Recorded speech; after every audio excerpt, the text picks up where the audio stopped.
இங்கே வந்திருக்கிற பத்திரிகை, தொலைக்காட்சி, இணையதள நண்பர்கள், ஃபோட்டோகிராஃபர்ஸ், கேமராமேன் எல்லாருக்கும் வணக்கம். நான் எப்படியாவது 6 மணிக்கு ஸ்டார்ட் பண்ணிடணும் அப்படின்றதான் மற்ற பிளானுமே இருக்குது. 6 மணிக்கு இது ஸ்டார்ட் பண்ணியிருந்தா நேரம் கரெக்டாக முடிஞ்சிருந்திருக்கும். பட் ஆரம்பிக்கவே அது வேற சில காரணங்கள்னால. பட் இவ்வளோ நேரம் வெயிட் பண்ணுற எல்லாருக்கும் ரொம்ப நன்றி. இங்கே வந்திருக்கிற எங்களுடைய தாய்களவி டீம் எல்லாருக்கும் வணக்கம். முதல்ல ஸ்ரீபிரியா மேம் ரொம்ப ரொம்ப நன்றி. இங்கே நீங்கள் வந்ததுக்கு நான் உங்களுக்கு படம் காட்டணும்னு தான் நான் சொல்லியிருந்தேன். ஏன்னா ஃபங்க்ஷனுக்கு கூப்பிட்டு உங்களை அவர் ட்ரபிள் பண்ணணும்னு நினைக்கல நான். பட் நீங்கள் உங்களுடைய நட்பு அதன் காரணமாக நீங்கள் இங்கே வந்திருக்கீங்க. நீங்கள் அடுத்து உங்களுக்கு ப்ரீமியரில் உங்களை இன்வைட் பண்ணி கண்டிப்பாக படம் நீங்கள் பார்த்துன்னு மேம். நான் கூகுளில் நீங்கள் சொல்லக்கூடாதுக்கா நான் மேடையிலே பதிவு பண்ணேன். Sarathkumar sir, thank you sir.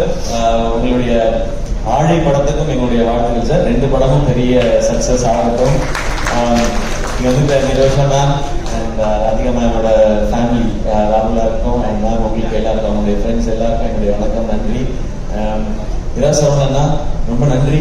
நீங்கள் வந்ததுக்கும் நீங்கள் பேசினதுக்கும் இவ்வளோ வருஷமாக நீங்கள் கொடுத்துட்டு இருக்க அன்புக்கும் சப்போர்ட்டுக்கும் ரொம்ப ரொம்ப நன்றிங்க. உங்களை நான் எழுத்தாளராகவும் பத்திரிகையாளராகவும் ஒரு இயக்குனராகவும் ரொம்ப ரொம்ப ரசிச்சிருக்கேன். அதை விட அதிகமாக ரசிக்கிறது ஒரு அண்ணனா. ரொம்ப ரொம்ப நன்றிங்க. இங்கே வந்துருக்க இயக்குநர்கள் எல்லாருக்கும் சரி, அவங்களுக்குலாம் நான் அப்புறம் வரேன். அதுக்குள்ளே இருக்குது. Sibi, thank you so much. வந்ததுக்கு நீங்கள் தலைவர் பட டைரக்டர், நீங்கள் இவ்வளோ நேரம் இருந்து நிகழ்ச்சியை சிறப்பிச்சு கொடுத்ததுக்கு ரொம்ப ரொம்ப நன்றி. விஷயம். ஆனால் சிபி, நம்ம 2 பேர் தான் படம் பண்ணுறதா இருந்துச்சு சுதனோட. நீ மட்டும் எஸ்கேப் ஆகிட்ட.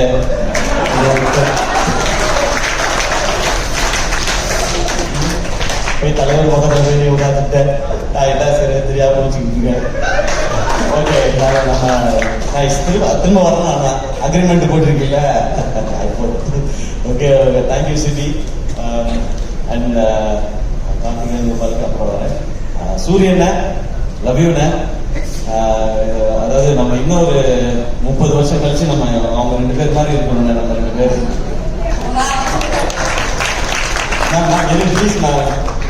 நட்பை பத்தி பேசிட்டு இருக்கோம். அவன் 2 பேரும், நீ 2 பேர் லேடிஸா மாறிருக்கீங்களான்னு கேட்கறாங்க. நாங்க மாறுறதுக்கு 2 நாளும் பாக்குறதுக்கு யாரும் தெரியல. நான் ஒரு தடவை மாறி இருக்கேன் ஒரே ஒரு படத்துல. அண்ணனை இப்ப அந்த கெட்டப்ல பார்க்கணும். அந்த மாதிரி தான் எனக்கு ஃபீலிங்ஸ். நானும் சூரியனும் இதே மாதிரி சூரியனோட 50வது ஆண்டு விழா கொண்டாடும் போது ஒரு கூட்டு கிளியாது அந்த மாதிரிலாம் படியா வாழ்த்தார்.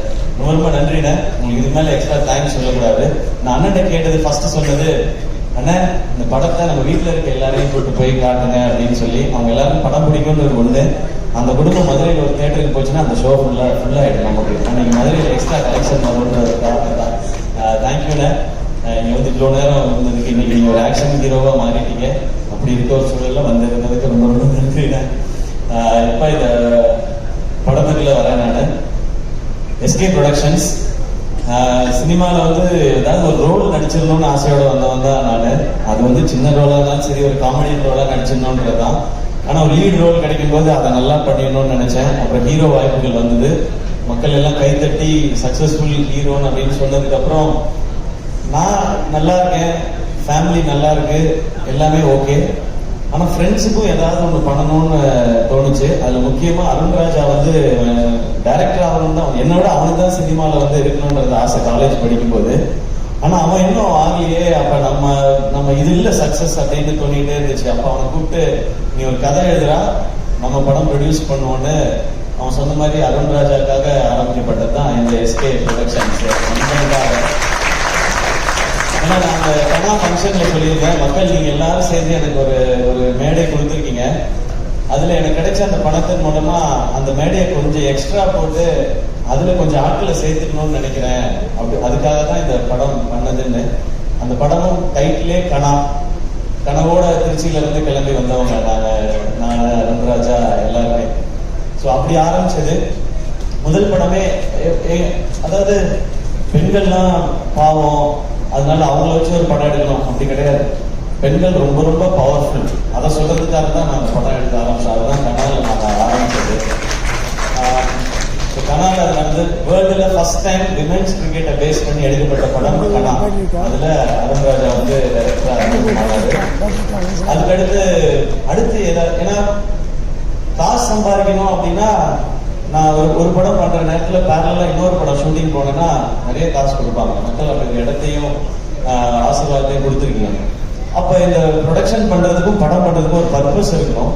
அப்ப அடுத்து என்ன பண்ணலாம் போது யூடியூபர்ஸ் எல்லாருமே வந்து சினிமா கனவோட நிறைய பேர் இருந்தாங்க. சினிமா வாய்ப்புகள் கிடைக்காம யூடியூப் மூலமா நம்மளுடைய ஃபேஸை நம்ம அடையாளப்படுத்திக்கலாம், ரைட்டிங் அடையாளப்படுத்திக்கலாம். அதன் மூலமா இப்ப நான் டெலிவிஷன்ல இருந்து வந்த மாதிரி யூடியூப்ல இருந்து வர்றது நிறைய பேர் இருந்தாங்க. அப்போ ஒரு டீமை பார்த்தேன். நெஞ்சமுண்டு நேர்மை ஒரு ராஜான்னு ஒரு படம் எடுத்தோம். கார்த்திக் வேணுகோபால் அவர் வந்து அந்த படத்துல ரியோவை அதில் வந்து ஹீரோவா இன்ட்ரடியூஸ் பண்ணோம். அவரும் அதுல வந்து பண்ணாரு. அதான் யூடியூபர்ஸ்லாம் சேர்ந்து தமிழ்ல பண்ண ஃபர்ஸ்ட் ஃபீச்சர் ஃபிலிம். ஸோ அதுக்கப்புறம் நாங்கள் வார்டு பண்ணோம், அப்புறம் டாக்டர் பண்ணோம், டான் பண்ணோம், குரங்கு பெடல்னு ஒரு ஃபிலிமை ப்ரெசென்ட் பண்ணோம். அந்த படம் இப்பயும் தமிழ்நாட்டில் நிறைய பள்ளிக்கூடங்கள்ல ஸ்கிரீன் பண்ணிக்கிட்டே இருக்காங்க. அதெல்லாம் கலெக்ஷன்ல வராது, ஆனா அது எல்லாமே பசங்களுக்கு போய் ரீச் ஆகிட்டே இருக்கு. அதெல்லாம் எங்களுக்கு எங்கேயோ பிளெஸிங்கா வந்துட்டு இருக்குன்னு நான் நம்புறேன். அதுக்கடுத்து கொட்டுக்காளி பண்ணோம். கொட்டுக்காளியும் ஒரு விமன் எவ்வளவு ஸ்ட்ராங், எவ்வளவு பவர்ஃபுல்னு சொல்ற ஒரு படம் தான். அது மெயின் ஸ்ட்ரீமா கமர்ஷியல் ஆஸ்பெக்ட்ல பண்ணல. ஆனா இப்படி ஒரு கதையை நம்ம இங்க சொல்லி பார்க்க கூடாதுன்னு PS வினோத்ராஜன் ஒரு டேலண்ட்டை செலிப்ரேட் பண்றதுக்காக பண்ணப்பட்ட படம் தான். இதையே தியேட்டர்ல ரிலீஸ் பண்ணணும்லாம் கேட்டாங்க. ஏன் தியேட்டர்ல ரிலீஸ் பண்ணக்கூடாது? இந்த மாதிரி படத்தை ஆடியன்ஸ் ஒரு தடவை முயற்சி பண்ணிட்டோம். நான் டீம்கிட்ட சொன்னது அதான், இந்த படத்துக்கு 2 ரியாக்ஷன் தான். ஒன்றும் எக்ஸ்ட்ரீமா பாராட்டுவாங்க, இல்லைன்னா எக்ஸ்ட்ரீமா திட்டுவாங்க, எங்களுக்கு ரொம்ப ஸ்லோவா இருக்கு இல்லைன்னு. ஆனா இது பிராக்டிஸ் ஆரம்பிக்கும். இதுல நடிச்ச எல்லாரும் வெளியில தெரிய ஆரம்பிப்பாங்க. நான் கொட்டுக்காளியோட சக்சஸ நேத்தும் இன்னைக்கும் நான் ஃபீல் பண்ணிட்டேன். ஏன்னா அங்க ஃபிலிம்ஃபேர் அவார்டு பேருக்கு போது மொத்தம் 8 அவார்டு அமரனுக்கு கிடைச்சது, 2 அவார்டு கொட்டுக்காளி கிடைச்சது. அதுல ஒன்று பெஸ்ட் டைரக்டருக்கானது, இன்னொன்னு பெஸ்ட் ஆக்ட்ரஸ்க்கானது. பெஸ்ட் ஆக்டர்ல சூரியன் நானும் நாமினேஷன்ல இருந்தோம். நான் ஜெயிச்சிட்டேன். அங்க நான் உணர்ந்தேன். 2வது முறையா அந்த கொட்டுக்காளியோட சக்சஸ உணர்ந்தது தங்கச்சி இங்க பேசும்போது. எங்களெல்லாம் யாருக்காவது தெரியுமான்னு நான் நினைச்சுக்கிட்டே இருந்தேன். எங்களை எல்லாருக்கும் தெரியுது, அது காரணம் கொட்டுக்காளின்னு சொன்னாங்க. இந்த ஒரு காரணத்துக்காக தான் இங்க படம் எடுக்கப்படுது. எத்தனையோ பேர் தியேட்டர்ல என்ன மூவி தராங்கன்னா இதை வந்து நீ தியேட்டர்ல ரிலீஸ் பண்ணலாம். இந்த தியேட்டர்ல இல்லை, நான் உலகம் ஃபுல்லா தியேட்டர்ல ரிலீஸ் பண்ணோம். கொட்டுக்காளி பெர்லின்ல பார்த்தாங்க, ஜப்பான்ல பார்த்தாங்க, ரஷ்யால பார்த்தாங்க. நீங்க ரஷ்யாலாம் பண்ணீங்கன்னா நீங்க தான் என்னோட ஜாஸ்தி ஃபேமஸா இருப்பீங்க. நீங்க எல்லாரும் போய் பாருங்க அந்த பக்கம் பெர்லின், ரஷ்யாலாம். அதுக்காக தான் அந்த படம் பண்ண. ஸோ கொட்டுக்காளியோட சக்சஸ் இன்னைக்கு ரொம்ப நிறைவா நான் உணர்ந்திருக்கேன். இன்னும் அந்த மாதிரி படம் பார்த்தோம். அதுக்கடுத்து தாய் கிழவி நெஞ்சமுண்டு நேர்மை பண்ணும்போது ஒரு படம் நல்லா பண்ணுவேன் இந்த டீம்னு சொல்லி கார்த்திக் வேணுகோபாலுக்கு கிடைச்ச அந்த ஆப்பர்ச்சுனிட்டி அவர் திருப்பி இந்த கம்பெனிக்கு திரும்ப செஞ்சிருக்க, அது எப்படி சொல்றது தெரியல, அந்த நன்றியா என்ன வேணாலும் சொல்லலாம். அதுதான் இந்த தாய் கிழவி. இது ஒரு கதையை அவர் கேட்டவொடனே ஒரு கதை அவரோட தான் நான் நிறைய டிஸ்கஸ் பண்ணுவேன். நான் அது ஏதோ ஒரு சிங்க் அவருக்கு எனக்கும். அவர் ஒரு வித்தியாசமா பேசுவாப்புல, நான் ஒரு வித்தியாசமா பேசுவேன். அது எங்களுக்கு ஒரு சிங்க். இப்படி ஒரு கதை இருக்கு கேளுங்கன்னு சொன்னாரு. ஓகே சிவா, ஓகே கார்த்தி நீங்க சொல்லுங்க அப்படின்னு சொன்னேன். யாரு ஹீரோ, யார மைண்ட்ல வச்சு பண்ணிடுறாங்க. அவருக்கு வந்து ஒரு தயக்கம், எதுவுமே சொல்லாம அதாவது நீங்க கேளுங்க, கேட்டா உங்களுக்கு பிடிக்கும், உங்களுக்கு பிடிக்கும் சொல்லி சிவாவை கூட்டிட்டு வந்தாரு. சரி சிவா நான் கேட்கறேன்னு சொல்லிட்டு சிவாட்ட நரேஷன் ஆரம்பிச்சு ஃபர்ஸ்ட் ஹாஃப் முடிஞ்சது. நான் ரொம்ப என்ஜாய் பண்ணேன். செகண்ட் ஹாஃப் முடிஞ்சோடனே எனக்கு இதுதான் கதை, இதுதான் படமா பண்ணணும். இதுல வந்து இந்த கதை, இதுல யாரு ஹீரோன்றது முக்கியம் இல்லை, இந்த படத்துல நடிக்கிற அத்தனை பேருமே ஸ்டார்ஸ் அப்படிதான் எனக்கு தோணுச்சு. அதனால இந்த கதை உடனே பண்ணணும்னு அவங்க சொன்னேன். சொல்லி முடிச்சுட்டு சிவா நம்ம பண்ணுவோம் எல்லாம் சொல்லிட்டு சைன்லாம் பண்ணிட்டு நான் கலையில சொன்னதை தான், சிவா நம்ம இது வரைக்கும் நம்ம கம்பெனில யாரையுமே 2 ஃபிலிம்னு சைன் பண்ணதே இல்லை, சிவாவை 2 ஃபிலிமுக்கு சைன் பண்ணுவோம் நம்ம. ஏன்னா எல்லாரும் நினைச்சிட்டு இருப்பாங்க சேவன் வந்து இப்ப தாய் கிழவி அவர்கிட்ட பார்த்துட்டு நான் டிசைட் பண்ணிட்டேன்னு நினைச்சிட்டு இருப்பாங்க அவரோட படம் பண்ணேன். இந்த ஃபர்ஸ்ட் நாள் கதை கேட்ட அன்னைக்கு நான் டிசைட் பண்ணது இவரோட அடுத்த படம் நான் ஹீரோவா நடிக்கிறேன். கலையில சொல்லிட்டாங்க இப்படி ஒரு ரூரல் ஸ்கிரிப்ட் இதுதான் எனக்கு ரொம்ப பிடிக்கும். ஏன்னா என் ஊருக்கு போன மாதிரி, எங்க அம்மாச்சி ஊருக்கு போன மாதிரி, பிரான்மலைக்கு போன மாதிரி ஒரு உணர்வை எனக்கு கொடுத்தாரு சிவா. இது ஆடியன்ஸ் கொடுக்கணும், இது இந்த படம் சிறப்பா வரும், அதே மாதிரி நம்ம ஒரு படம் ஹீரோவா நடிக்கிறோம்ன்றதுதான்.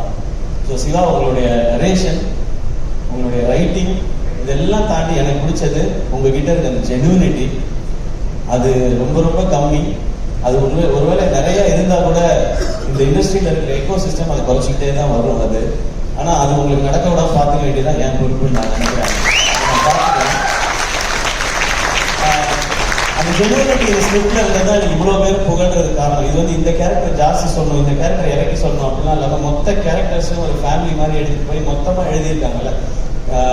உலகநாயகன் கமல் சார் படம் பார்த்துட்டு சிவாட்ட சொன்னது வந்து, இந்த படத்துல நிறைய நட்சத்திரங்களை நீங்க உருவாக்கி இருக்கீங்க அப்படின்னு சொன்னாரு. இது வந்து எல்லாருமே அந்த ஜெனுவினிட்டி தான் இந்த ஸ்கிரிப்டை பண்ணணும்னு தோணுது, அந்த ஜெனுவினிட்டி தான் உங்களோட பயணிக்கணும்னு தோணுது. நீங்க எடுத்தது தான் எனக்கு இப்படி டெக்னீஷியன்ஸ் வேணும்னாரு. ஓகே, காஸ்டிங் மட்டும் அவர் ஒரு காஸ்டிங் கொண்டு வந்திருந்தாரு. இல்ல இது வந்து நம்ம இப்படி பண்ணலாம், அப்பதான் இன்னும் வைடரா ரீச் ஆகும் அப்படிங்கறத வச்சு பண்ணது. ஃபைனலா யார் இந்த ரோல பண்ண போறாங்கன்னா ராதிகா மேம் அப்படின்னு நான் ஏற்கனவே பேசியிருக்கேன். ஆனா இந்த மேக்கப் அதெல்லாம் கொஞ்சம் இருக்கும்போது நான் இந்த படம் பார்த்த எல்லாரும் நான் சொல்றோம். பட் இந்த படம் பார்த்த இதுக்கப்புறம் மக்கள் எல்லாரும் சொல்லுவாங்க, உங்களை தவிர இதை பண்றதுக்கு எனக்கு தெரிஞ்சு இந்தியாவில் ஆகுது. நான் வந்து ஒரு சினிமா எக்ஸ்பீரியன்ஸ்லயோ ஹீரோலையோ எல்லாம் சொல்லலாம், ஒரு ரசிகனா சொல்லிக்கிட்டு இருக்கிறேன். உங்களுடைய ரொம்ப தேங்க்ஸ் மேம். ஏன்னா நடுவில் என்னாச்சுன்னா அவங்களுக்கு நீ ப்ராப்ளம் வந்து ஆப்ரேஷன் பண்ணாதான் அதுக்கப்புறம் அவங்களுக்கு அந்த பெயின் குறையும்னு சொன்னாங்க. அதனால மேம் வந்து கேட்டிருந்தாங்க, இந்த ஆப்ரேஷன் முடிச்சுட்டு வந்து கண்டினியூ பண்ணலாமான்னு.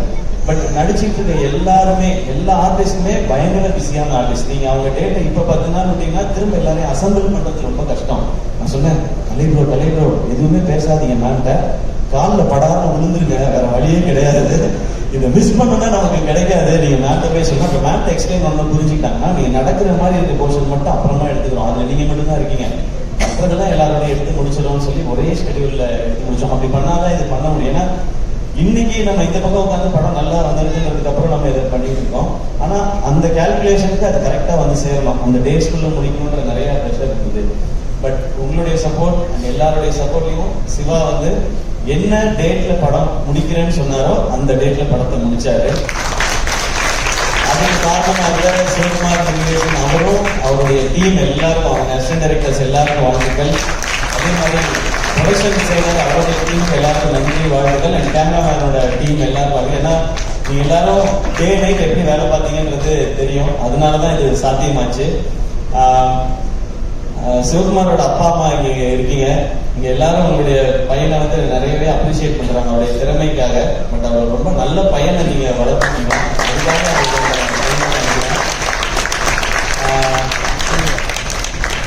அவர் கம்மியா தான் பேசுறாரு, ஆனா அவரை பத்தி எல்லாரும் நிறைய பேசுறாங்க. அதுதான் அவர் பண்ணியிருக்க அச்சீவ்மெண்ட் நினைக்கிறேன். இன்னும் அடுத்த இது இருக்கு, செய்ய ஒன்று இருக்கு. அதுல நீங்க ரொம்ப சூப்பரா சொன்னீங்க, நீங்க ஒரு மூட்டையே கொடுத்துருக்கீங்க, நான் விளைச்சல் எடுப்பேன் அப்படின்னு சொல்லியிருக்கீங்க. இந்த செய்யோன் படம் கூட ஆர்கேஎஃப்ல வந்து அவர் படத்தை பார்த்துட்டு தாய் கிழவி பார்த்துட்டு கமிட் ஆன படம் இல்லை. நான் போயிட்டு ஆர்கேஎஃப்ல போயிட்டு நான் ஒரு படம் பண்ணணும்னு முடிவு பண்ணிட்டேன், இந்த படம் தான் முடிவு பண்ணிட்டேன். நான் நேராக அங்கே போனேன், நான் போயிட்டு நான் ஒரு படம் பண்றேன்னு சொன்னேன் மகேந்திரன் சார்ட்ட. ஓகே, நான் கை கொடுத்துட்டாரு. அவர் சிவகுமார் தான் டைரக்டர்னு சொன்னேன். அந்த படத்தை பத்தி எல்லாருமே சொல்றாங்கன்னு சொல்லி நேராக கூட்டு போய் கமல் சார்ட்ட கூட்டு போய் இதான் ப்ராஜெக்ட்னு கை கொடுத்து நான் சொல்லிட்டாங்க. அதுக்கப்புறம் தான் கதை கேட்டாங்க, கதை கேட்ட அப்புறம் தான் தாய் கிழவி படமே பார்த்தாங்க. ஸோ ஆல்ரெடி அவர் அந்த பேரை சம்பாதிச்சு வச்சிருந்தாரு. நான் வெயிட் பண்றேன், எனக்கு உங்களை பாராட்டும் போது எனக்கு ரொம்ப ரொம்ப சந்தோஷமா இருக்கு சிவா. ஏன்னா என் பேரு சிவான்றதுனால என்னைய தான் சொல்றாங்கன்ற மாதிரி நான் ஃப்ரெண்ட்ஸ்குள்ள எட்டி பார்த்துக்கலாம். அது அண்ட் அவ்வளோ எமோஷனலா இருக்கு. ஏன்னா நீங்க எவ்வளவு கஷ்டப்பட்டு இந்த இடத்த நோக்கி வந்திருப்பீங்க, ஆனா அதை எப்படி ஹேண்டில் பண்றீங்கன்றது ஒரு ரீசன். ஸோ இன்னும் நிறைய சக்சஸ் உங்களுக்காக காத்துட்டு இருக்கு, சேர்ந்தே பயணிப்போம். இந்த மேடையில திரும்பவே சொல்றேன், செய்யறதுக்கு அடுத்த படமும் நான் சிவாவோட தான் ஒர்க் பண்ண போறேன். மறுபடியும் சொல்றேன், இந்த ரிசல்ட்டுக்காகவோ வியாபாரத்துக்காகவோ கலெக்ஷனுக்காகவோ இல்லை, அந்த ஜெனுவினிட்டிக்காக, அந்த ஜெனுவினான ஒரு மனுஷனோட ஒர்க் பண்ணுன்றதுதான். அண்ட் அவங்க கொண்டு வந்த காஸ்டிங், சிங்கப்புலி அண்ணன் திரையுலகின் மூத்தவர், அவர் வந்து தூங்குறீங்களாண்ணே? சரி. சிங்கமொழி என்ன பேசிட்டே இருந்தா கேட்டே இருக்கலாம், அப்படி ஒரு என்டர்டெய்னிங்கான ஒரு ஆள். அவர் வந்து கமல் சாருடைய ரசிகரா இந்த படத்துல உப்ளியான்ற கேரக்டர் நடிச்சிருக்காரு. ஆனா தேங்க்யூண்ணே, உங்களுடைய அன்புக்கும் சப்போர்ட்டுக்கும் ரொம்ப மகிழ்ச்சி. நம்ம அடுத்த சேர்ந்தும் நம்ம ஏன்னா ஷூட்டிங்க்கு நடுவில் அவர் பேசுறாங்க, அதெல்லாம் ஷூட்டிங்க்கு நடுவில் அவர் பண்ற காமெடி வந்து இன்னும் பயங்கரமா இருக்கும். அதே மாதிரி அருள்தாசனே தேங்க்யூ, உங்களுடைய கமிட்மெண்ட் சப்போர்ட் பத்தி டீம் எல்லாருமே சொல்லிட்டே இருந்தாங்க. தேங்க்யூ உங்களுடைய சப்போர்ட்டுக்கு. முத்துக்குமார் ரொம்ப நன்றி. அவர் வாட்ஸ்அப் ஸ்டேட்டஸ் டெய்லி பாத்தீங்கன்னா யாருடைய போஸ்டர் தாய்க்கலை பத்தி ஷேர் பண்ணாலும் அது அவரோட வாட்ஸ்அப் ஸ்டேட்டஸ்ல இருக்கு. என் போஸ்டர் போட்டாங்க, என் போஸ்டர். அவர் இந்த படத்தை அப்படி வந்து ரசிக்கிறாரு, ஓன் பண்றாரு. இவங்க எல்லாரும் அப்படி ஓன் பண்றதுனால தான் இப்படி வந்திருக்குன்னு நினைக்கிறேன். பாலசரவணன் எப்ப போன் பண்ணாலும் என்ன பண்றீங்க பாலா அப்படின்பேன். ஃபேன்ஸோட இருக்கேன் அப்படின்வாரு. சரி சரி சரி சரி அப்படின்பேன். திரும்ப இன்னொரு நாள் போன் பண்ண இந்த ஃபேன்ஸ் தான் தலைவரே அப்படின்வாரு. என்ன அப்படி என்னங்க ஃபேன்ஸ் கூடவே இருக்காங்க? என்ன 2 பேர் தானே தலைவரே, நமக்கு 2 ஃபேன்ஸ் தான் கூடவே தான் இருக்காங்க அப்படின்னாரு. இப்போ ஒருத்தர் புதுசா வந்திருக்கான் தலைவரே அப்படின்னாரு. அன்னைக்கு நேற்று ஏன் உங்களை பத்தி இன்னும் தெரியலையா அவங்க? இல்ல தலைவரே அந்த 2 பேர் ஓடிட்டாங்க, அதனால புதுசா ஒருத்தனை பிடிச்சிருக்கேன் அப்படின்னாரு. இந்த மாதிரிதான் இருக்கு கான்வர்சேஷன். பட் அவருடைய மதுரை ஸ்லாங் ரசிக்கலாம். இந்த படத்துல சூப்பர் ரோல். அடுத்து உங்களோட சேர்ந்து பாக்கிறேன்றது ரொம்ப ரொம்ப சந்தோஷம். இளவரசன் இல்ல அவர் தான் ஷூட்டிங்ல இருந்து சொல்லிட்டு இருப்பார், தம்பி பிரமாதமா எடுக்கிறான் தம்பி, இந்த பையன் சூப்பர் தம்பி உங்க செலக்ஷன் அப்படின்னு சொல்லிட்டே இருப்பாரு. அண்ட் ரேச்சல், உங்களுடைய இந்த ரோலும் பெர்ஃபார்மன்ஸும் ரொம்ப அமேசிங்கா இருக்கும். கடைசி விவசாயி ரொம்ப ரொம்ப ரசிச்சேன் நானு. இது எல்லாருக்கும் இன்னும் மெமரபிளான ஒரு பெர்ஃபார்மன்ஸா இருக்கும். எஸ்பெஷலி அந்த ஒரு மோனல் அது வந்து மேம பத்தி நீங்க பேசுற இடம் இப்ப கேட்டா எனக்கு உள்ளுக்குள்ள ஏதோ ஒன்று பண்ணிட்டே இருக்கும். அது உங்களுடைய பெர்ஃபார்மன்ஸ் வந்து அவர் எவ்வளவு ஜென்யூனா எழுதியிருந்தாரோ அவ்வளவு ஜென்யூனா எழுதியிருந்தார் உங்களோடது. அண்ட் நீங்க நடிச்ச எல்லா சிஸ்டர்ஸ்க்கும், அதாவது என்னுடைய சகோதரிகள் எல்லாருக்கும் ரொம்ப ரொம்ப நன்றி வச்சு. நீங்க வந்து அவர் நினைச்ச அந்த ரூரல்ல இருக்கிற அந்த நேட்டிவிட்டியில இருக்கிற டெப்த்தையும் அதுல இருக்க உண்மையும் அவ்வளவு அழகா கொண்டு வந்துட்டீங்க உங்களோட பெர்ஃபார்மன்ஸ்ல. கமல் சார் இவங்க எல்லாமே இன்னும் நிறைய குட்டி குட்டி ரோல்ஸ் பண்ண நிறைய பேர் நடிச்சிருக்காங்க. கமல் சார் சொன்ன இவங்க எல்லாரும் நட்சத்திரங்கள். இவங்க எல்லாம் தான் இந்த படத்தோட ஹீரோ ஹீரோயின்ஸ்.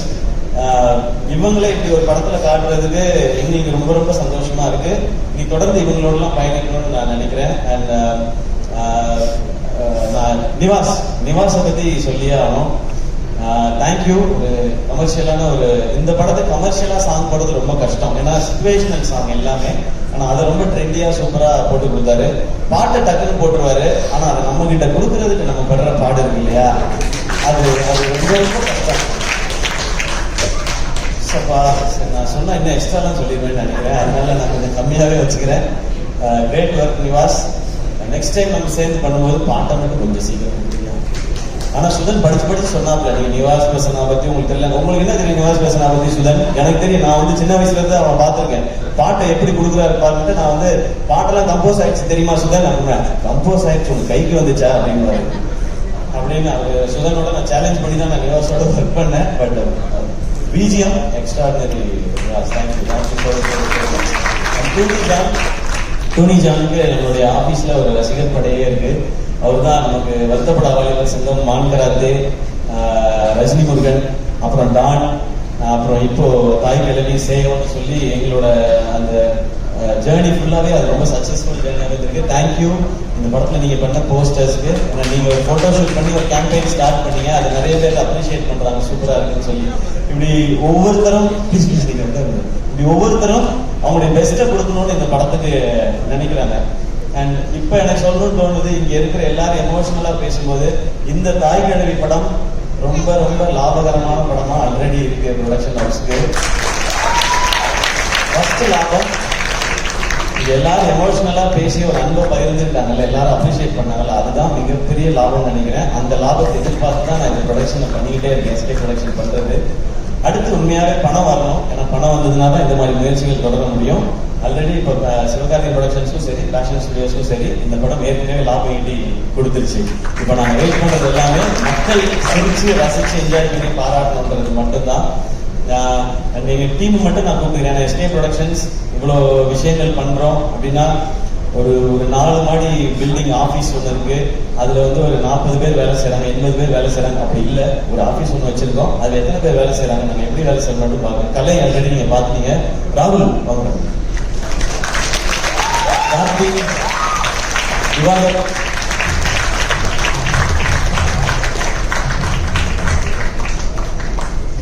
கலை இவ்வளவுதான் எங்க டீம். நாங்க தான் வேலை செஞ்சோம். இவ்வளவுதான். அவங்களோட ரோல் ரொம்ப கிளியர். நான் எனக்கு கதை கிரியேட்டிவ் அந்த ஏரியா ஃபுல்லா அது நம்மளோட, நானும் டைரக்ஷன் மட்டும்தான். எனக்கு எனக்கு என் படத்துல நான் நடிக்கிற படத்துல ஒர்க் பண்றதை விட எனக்கு வந்து அந்த திருப்தியும் ஆத்ம திருப்தியும் சாட்டிஸ்ஃபேக்ஷனும் கிடைக்கிறது இங்க ப்ரொடக்ஷன்ல தான்.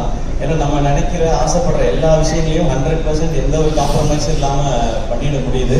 அதுக்கு பெரிய சப்போர்ட்டா இருக்கிறது இவங்க எல்லாரும் தான். ஸோ இவங்க எல்லாரும் தான் இந்த மேடையில இவங்க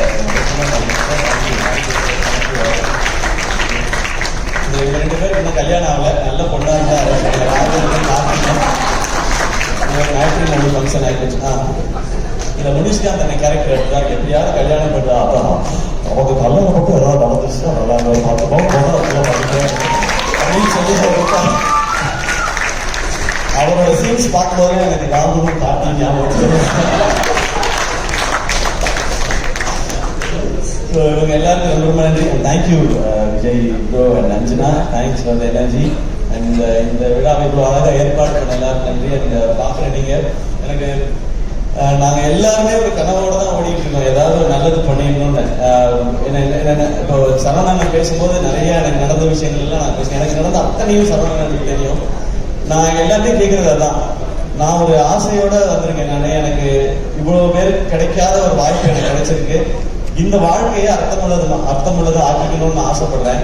ஏன்னா எனக்கு மட்டுமே போதுமானதான் தான் இவ்வளவு பெரிய ஒரு பேரோ புகழோ பணமோ கடவுள் கொடுக்க தேவையில்லை. அது உனக்கு மட்டும் யூஸ் ஆகக்கூடாது, இன்னும் கொஞ்சம் பேருக்காவது யூஸ் ஆகணும்னு அவர் சொல்றாருன்றதான் நான் எப்படி படம் ஷூட் ஆகும்போது சம்பளம் வாங்கும்போது தான் நான் நினைச்சுட்டேன். அதை முடிஞ்ச அளவுக்கு எனக்கு தெரிஞ்சவங்களுக்கோ கொஞ்சங்களோ நல்லது நான் பண்ணிட்டு இருக்கேன்.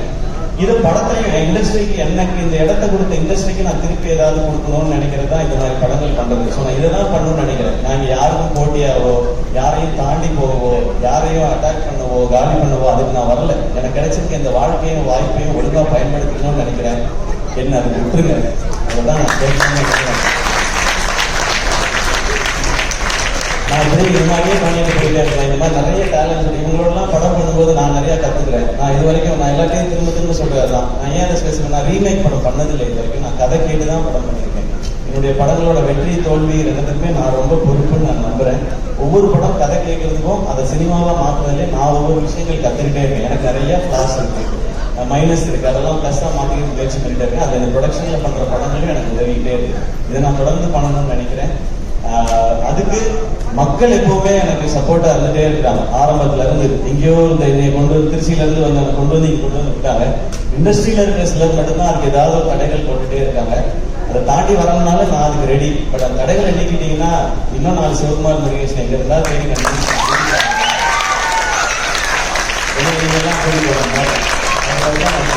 தேங்க்யூ எல்லாருக்கும் ரொம்ப நன்றி. அண்ட் இந்த படத்தை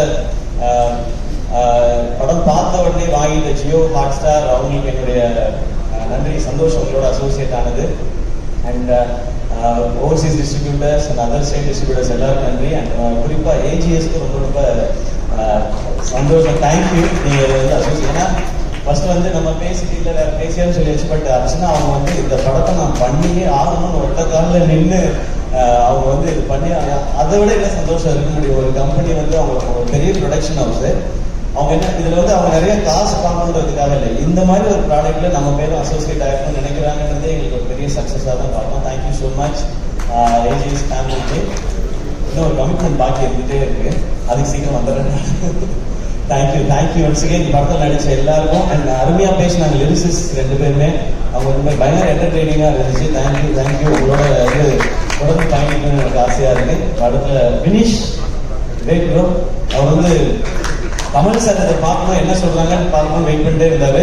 கமல் சார் அவரும் இப்போ மேக்கப் பத்தி டிஸ்கஸ் பண்ணிக்க ஆரம்பிச்சிட்டாங்க. ஸோ உங்களோட ப்ரொமோஷன் உங்களுக்கு தேங்க்யூ ட்ரெய்லர் எல்லாமே எல்லாருக்கும். ராஜவேல் பிரதர் ஹவுஸ்மேட்ஸ் அப்புறம் அண்ட் ராஜவேல் பிரதர் அவருடைய அடுத்த படம் எஸ்கே ப்ரொடக்ஷன்ஸ்ல தான் பண்ண போறாரு. அதே நாங்கள் அத்தனை பேருக்கும் ரொம்ப நன்றி. 27ஆம் தேதி தியேட்டர்ல போய் பாருங்க. இந்த தியேட்டர்ல பார்த்து ஒரு கூட்டமா எல்லாரோடய உட்காந்து பாத்தீங்கன்னா ஒரு அமேசிங்கான செலிப்ரேஷனா இருக்கும் இந்த படம். அதுக்கு நாங்க கேரண்டி கான்பிடென்டா நீங்க படத்தை பற்றி எல்லாரையும் போய் பாருங்க, உங்களுக்கு ரொம்ப பிடிக்கும் இந்த படம். மீண்டும் ஒரு முறை எல்லாருக்கும் ரொம்ப நன்றி. நான் யாரையும் மிஸ் பண்ணல நினைக்கிறேன். Sudhan thank you so much. Ma'am சொல்லிட்டே இருக்காங்க சுதன் ஃபோன் பண்ணா ஃபோன் எடுக்க. நான் ஃபோனே பண்றதுல மெசேஜ் போட்டு விட்டுருவேன். அது 2 நாள் கழிச்சு ரிப்ளை வருவேன். ஃபோன் அடிச்சா ஃபோன் எடுக்கின்ற ரெக்வஸ்ட் மேம் நினைக்கிறாங்க. சுதன் தேங்க்யூ. இந்த படம் ஆக்சுவலா டிசம்பருக்கே வரலாம் வந்திருக்க வேண்டியது. சுதன் தான் சொன்னாங்க, இல்லை இது கரெக்டாக சோலோ ரிலீஸாக பண்ண சிவா, அந்த படம் வருது இந்த படம் வருதுன்னாரு. சுதன் ஜாலியாக பண்ணிடுவோம் சுதன் அப்படின்ட்டு அப்புறம் டேட்டை மாற்றி போட்டோம் 20ஆம் தேதி. திரும்ப வந்தார் 20ஆம் தேதி, சிவா அந்த படம் வருது இந்த படம் வருது, நம்ம அது 27க்கு போயிடுவோம், வேற அப்புறமா போயிடுவோம்னாரு. நான் 27 டேட் போடுறேன், இது இப்படியே விட்டுட்டே இருந்தா இது அப்புறம் ரொம்ப உண்மையிலே எல்லாரும் வயசாயிடும் இந்த படம் பார்க்கும்போது. நம்ம என்னைக்கு நடிச்சோம் அப்படின்னு சொல்லி நானே வயசாகி பார்க்குற மாதிரி ஆயிடும் சுதன். அதனால இது நம்ம 27 ரிலீஸ் பண்றோம். ஸோ படம் தேட்டர்ல பாருங்க, அவங்க எல்லாருக்கும் பிடிக்கும். Love you all.